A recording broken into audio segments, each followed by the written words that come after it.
آگے ایک اور حدیث مبارکہ ہے، سرکار دو عالم صلی اللہ علیہ وسلم نے ارشاد فرمایا، سچ بولنے سے نجات ملتی ہے اور جھوٹ بولنے سے ہلاکت ہوتی ہے۔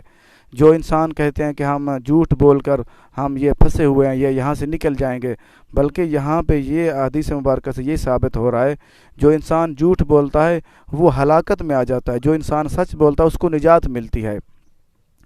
آگے ایک اور حدیث مبارکہ حضرت عائشہ عائشہ صدیقہ رضی اللہ عنہا روایت فرماتی ہیں کہ رسول اللہ صلی اللہ علیہ وسلم کے نزدیک سب سے برا عمل جو تھا وہ جھوٹ تھا۔ دیکھو، آپ صلی اللہ علیہ وسلم کے سامنے اور بھی بہت زیادہ برے عمل ہوں گے، لیکن آپ صلی اللہ علیہ وسلم کے نزدیک سب سے برا عمل جو تھا وہ جھوٹ تھا۔ آگے ایک اور حدیث مبارکہ حضور پاک صلی اللہ علیہ وسلم نے ارشاد فرمایا، تین نشانیاں ہیں منافق کی، جب بات کرتا ہے تو وہ جھوٹ بولتا ہے، پہلی نشانی۔ دوسری نشانی، جب وہ وعدہ کرتا ہے تو وہ وعدہ خلافی کرتا ہے۔ تیسری نشانی، اگر اس کے پاس امانت رکھی جائے تو وہ امانت میں خیانت کرتا ہے۔ دیکھو، منافق کی پہلی نشانی بھی جھوٹ بولنا ہے۔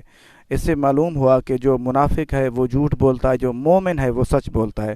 ہمیں آج کے بعد عہد کر لینا چاہیے کہ ہم ایماندار بنیں اور مومن بنیں، ہمیں ہر وقت سچ بولنا چاہیے۔